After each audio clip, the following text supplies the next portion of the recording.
ഒരു കുക്കറിലേക്ക് 1/2 കപ്പ് വെള്ളം, 1/2 ടീസ്പൂൺ മഞ്ഞൾപ്പൊടി, 1 ടീസ്പൂൺ മുളക് പൊടി, 1/4 ടീസ്പൂൺ ഉലുവാപ്പൊടി, 1/2 ടീസ്പൂൺ ഉപ്പുപൊടി, 7 നെല്ലിക്ക കുരു കളഞ്ഞ് അടർത്തിയെടുത്തതും കൂടെ ഇട്ട് കൊടുത്ത് നന്നായിട്ടൊന്ന് വേവിച്ചെടുക്കും. നന്നായിട്ട് വെന്ത് വന്നിട്ടുണ്ട് നെല്ലിക്ക. നമുക്ക് ഈ നെല്ലിക്ക ഇനിയും ഒരു മിക്സിയുടെ അരയ്ക്കുന്ന ജാറിലേക്കിട്ട് ഒന്ന് അരച്ചെടുക്കാം. ഒരു 1/4 മുറി തേങ്ങ ഇട്ട് കൊടുക്കാം.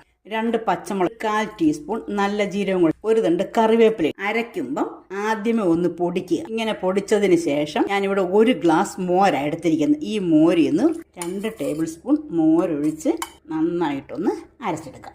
2 ടേബിൾ സ്പൂൺ വെളിച്ചെണ്ണ, 1/4 ടീസ്പൂൺ ഉലുവ ഇട്ടു, 1/2 ടീസ്പൂൺ കടുക് ഇട്ട് കൊടുക്കും, മുളക് ഇട്ട് കൊടുക്കും. ഗ്ലാസ് മോരാണ് എടുത്തിരിക്കുന്ന ആ മോരങ്ങ് ഒഴിച്ച് കൊടുക്കും. അരച്ചു വെച്ചിരിക്കുന്ന നെല്ലിക്കായി ഇട്ട് കൊടുക്കുക. തേങ്ങായും കൂടെ ചേർത്ത് കൊടുക്കുക. ഇട്ടൊന്ന് ആവി കയറി വരണം, തിളയ്ക്കാൻ പാടില്ല. ഈ ചാനൽ കണ്ടുകൊണ്ടിരിക്കുമ്പം ഇത് സബ്സ്ക്രൈബ് ചെയ്യാത്ത ആരെങ്കിലും ഉണ്ടെങ്കിൽ ഒന്ന് സബ്സ്ക്രൈബ് ചെയ്ത് സപ്പോർട്ട് ചെയ്യണേ.